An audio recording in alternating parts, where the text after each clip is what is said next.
গল্পের সুর চ্যানেলে এখন আপনারা শুনবেন দিব্যেন্দু পালিতের লেখা একটি গল্প প্রেমিক। আর গল্প পাঠে আমি আপনাদের সাথে থাকব রোমানা নূপুর। বিনয়বাবু ঘরে ঢুকে বললেন, কি ভেবেছ তোমরা? তোমাদের জ্বালায় কি আমার মান সম্মান থাকবে না? ভোর হয়ে গেলেও তখনও আলো ফোটেনি ভালো করে। বর্ষার আকাশ অনড় হয়ে আছে মেঘে। শেষ রাতে বৃষ্টি হয়েছিল। একটা সময় ছিল তখন বিনয়বাবুর বাড়িতে প্রায়ই যাতায়াত করতাম আমি।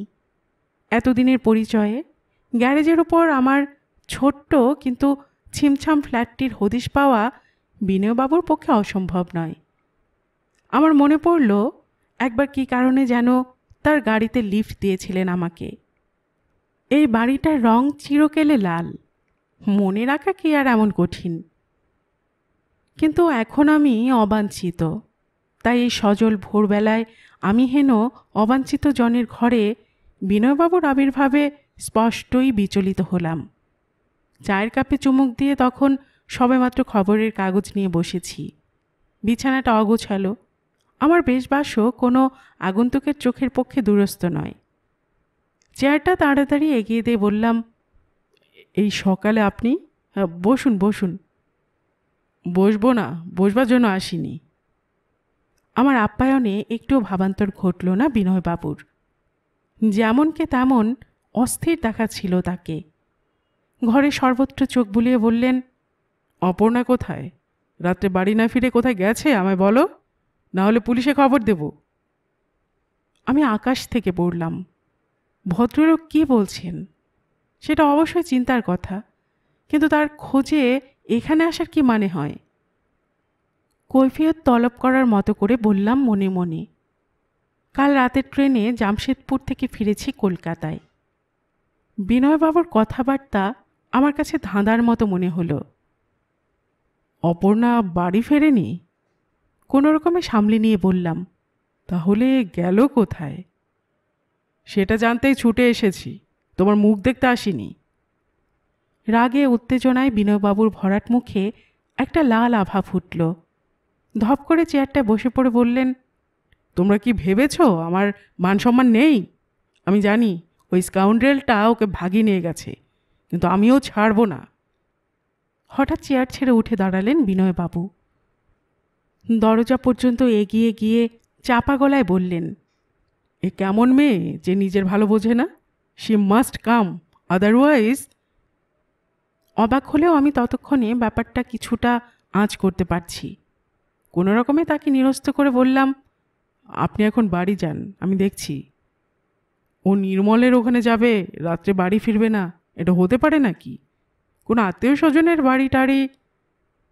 আত্মীয় বলতে তো মামা বাড়ি, তারা এখন পুরীতে। আমি দেখছি, খোঁজ নিয়ে আমি আপনার সঙ্গে দেখা করব। একটা পেটি স্কুল মাস্টারের সঙ্গে? ওফ! দ্রুত নিচে নেমে এসে গাড়িতে উঠতে উঠতে বিনয়বাবু বললেন, আমার মেয়ে এমন করবে? ছি ছি ছি, ভাবতেই পারছি না। বিনয়বাবুর উৎকণ্ঠিত কণ্ঠস্বর আমাকে ক্ষুব্ধ করল। কি করা যায়? কি করে অপর্ণাকে ফিরিয়ে আনা যায়? কিছুই ঢুকছিল না মাথায়। স্পষ্ট করে কিছু না বললেও তিনি মিথ্যে বলবার লোক নন। তাছাড়া কোন সমস্যায় পড়ে তার মতো বিশিষ্ট এক ভদ্রলোক এই সকালে আমার কাছে ছুটে আসতে পারেন, স্পষ্টই তা উপলব্ধি করলাম আমি। অপর্ণা কিছুদিন থেকেই মরিয়া হয়ে উঠছিল, কিন্তু বিনয়বাবুর সন্দেহ যদি সত্যি হয় তাহলে নিশ্চয়ই সে বাড়াবাড়ি করেছে। জানাজানি হলে অপর্ণার পক্ষেও খারাপ। ও কি সত্যি এতটা বেপরোয়া হয়ে উঠেছে? পুরনো রাগটা চাগিয়ে উঠল মাথায়। ভাবলাম, এ নিয়ে নির্মলের সঙ্গে একটা বোঝাপড়া হওয়া দরকার। আমি নির্মলের চেয়ে ওয়েল অফ। নির্মলকে সন্দেহ করা সত্ত্বেও বিনয়বাবু যে আমার কাছে ছুটে এসেছেন, তারও কি কোনো পরোক্ষ অর্থ থাকতে পারে? এসব ভাবতে ভাবতেই তৈরি করে নিলাম নিজেকে। নির্মল অপর্ণা, অপর্ণা নির্মল। নির্মলের ঠিকানার দিকে যেতে যেতে অন্যমনস্কতার ভেতরে আমি ওদের কথায় ভাবতে লাগলাম। আজ অনেক দিন পরে আমার বুকের মধ্যে থেবড়ে থাকা ক্ষতটা চিনচিন করছে। কলেজে এবং ইউনিভার্সিটিতে আমরা একসঙ্গে পড়েছি। আমি, নির্মল, অপর্ণা। অপর্ণার মতো সুন্দরী চট করে দেখা যায় না। ও এমন এক ধরনের মেয়ে, যুবক বয়সের শারীরিক প্রচণ্ডতায় খুব সহজেই যে আগুন জ্বালাতে পারে, যার কণ্ঠস্বর শুনলে, যাকে দেখলে ভালোবাসা প্রখর হয়, কাছে পেতে ইচ্ছে করে। কখনো মনে হয় দুই প্রবল বাহুর নিষ্পেষণে পিষে ফেলি, আবার কখনো খুব মন খারাপের মুহূর্তে যাকে একান্তভাবে পেতে ইচ্ছে করে নৈশব্দের মধ্যে।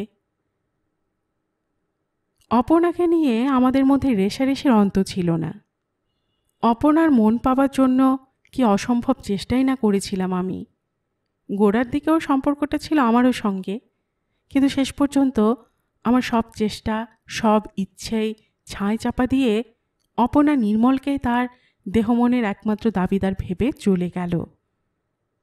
কি পেয়েছিল অপর্ণা নির্মলের মধ্যে? সত্যি বলতে আমার সঙ্গে নির্মলের কোনো তুলনাই হয় না, হতে পারে না। চেহারায় নিতান্তই সাধারণ, ছাত্র হিসেবে তেমন ভালো ছিল না নির্মল। এখন বরিশার দিকে একটা প্রায় গ্রাম্য স্কুলের মাস্টার, থাকে অবশ্য আমারই মতো একা একটা অন্ধকার ঘর ভাড়া করে। অন্যদিকে অপর্ণা সুন্দরী ও বুদ্ধিমতী, গান টান জানে, কলকাতায় বিশাল বাড়ি গাড়ি, বিখ্যাত অ্যাডভোকেট বাবা ইত্যাদি। এসব যতই ভাবি ততই আমার মাথার ভেতর সব হিসেব গণ্ডগোল হয়ে যায়। অপর্ণার কথা ভাবতে ভাবতে আরও ভারী হয়ে এলো আমার নিঃশ্বাস। স্পষ্ট অনুভব করলাম, নির্মলের সঙ্গেও যতই ঘনিষ্ঠ হোক না কেন, এখনও আমি ভালোবাসি অপর্ণাকে, যে কোনো মূল্যেই পেতে চাই ওকে। এখনও ঘুমের মধ্যে সে আমার চুলে বিলি কেটে যায়। তার দীর্ঘ চুম্বনের কল্পনায় অনেক রাতে আমি বিছানায় জেগে উঠে বসি। ততক্ষণে হালকা রোদ উঠে পরিষ্কার হয়েছে আকাশ। বিছানায় উপর হয়ে পরীক্ষার খাতা দেখছিল নির্মল। আমাকে দেখে ব্যস্ত হয়ে পড়ল। আরে তুমি, এসো এসো। নির্মলের ঠোঁটে আলকা হাসি। ওর মুখের দিকে তাকিয়ে আমি কোনো নৈশ বিনোদনের চিহ্ন খুঁজে পেলাম না। আড়ষ্ট গলায় জিজ্ঞেস করলাম, নির্মল, অপর্ণা কোথায়? অপর্ণা? নির্মলকে চিন্তিত দেখালো। তুমি কি অপর্ণাকে খুঁজতে এসেছো এখানে? হ্যাঁ। কোনো দ্বিধা না করে ক্ষুব্ধ গলায় বললাম, তোমরা একটু বাড়াবাড়ি করেছো নির্মল। বিনয়বাবু আজ সকালে এসেছিলেন আমার কাছে, অপর্ণা রাত্রে বাড়ি ফেরেনি। কিন্তু সময় নেই। নির্মল বলল, অপর্ণার সঙ্গে আমার দেখা হয়েছে কাল সন্ধেবেলায়। এখান থেকে ওর মামার বাড়ি যাবার কথা। মামা বাড়ি? ওর মামার এখন পুরীতে। না, সেটা সত্যি নয়। অপর্ণা মিথ্যে বলবে কেন? নির্মলের সামনে দাঁড়িয়ে ঈর্ষা ও রাগে আমার চোয়াল শক্ত হয়ে উঠেছে ততক্ষণে। বললাম, তুমি যে সত্যি বলছো তার প্রমাণ কি? নির্মল একটু চুপ করে থাকলো, কি ভাবলো যেন। তারপর বলল, তুমি এটা কেন ভাবছো ও এখানে রাত কাটাবে? আমিও বা তা চাইব কেন?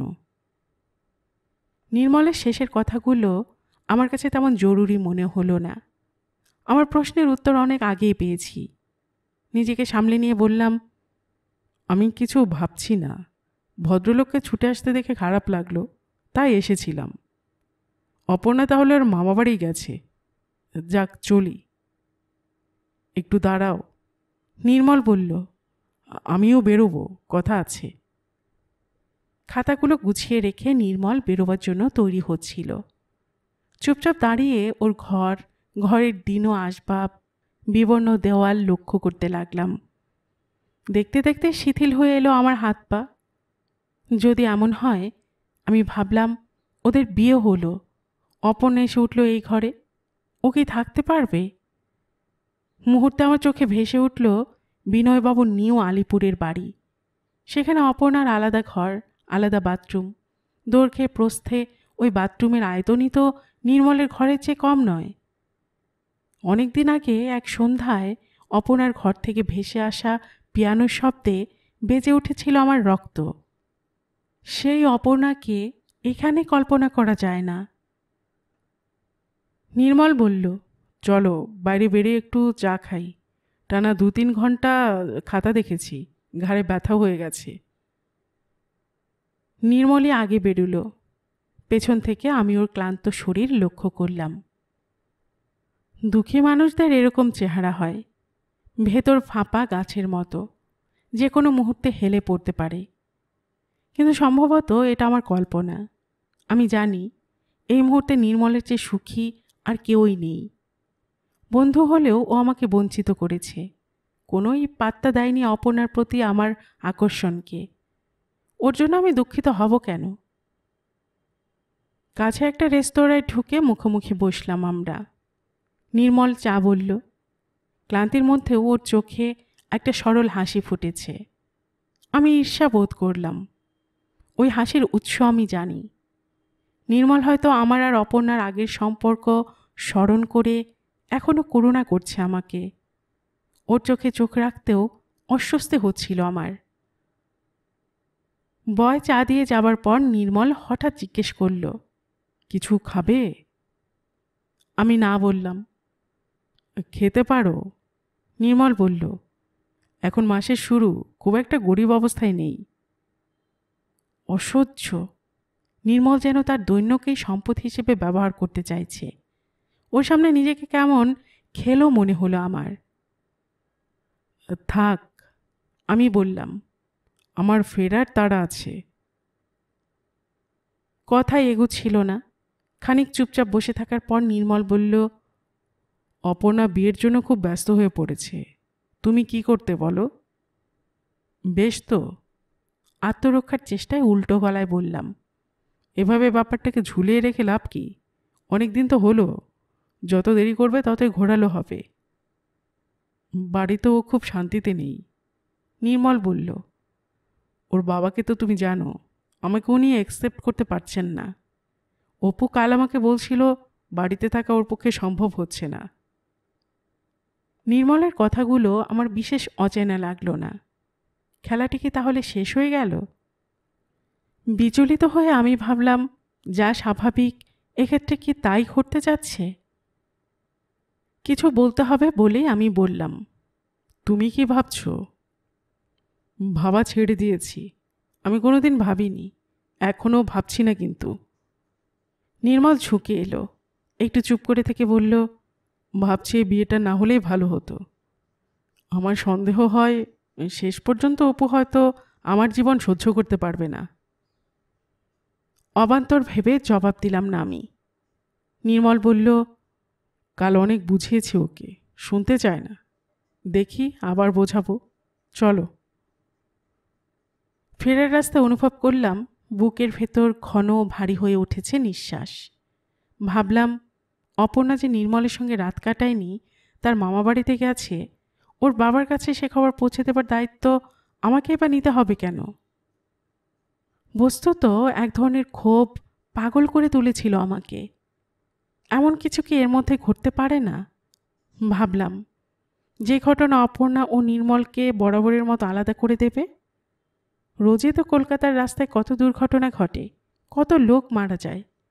তেমনিভাবে খুব সহজে আর একজনও তো চলে যেতে পারে। কে যাবে?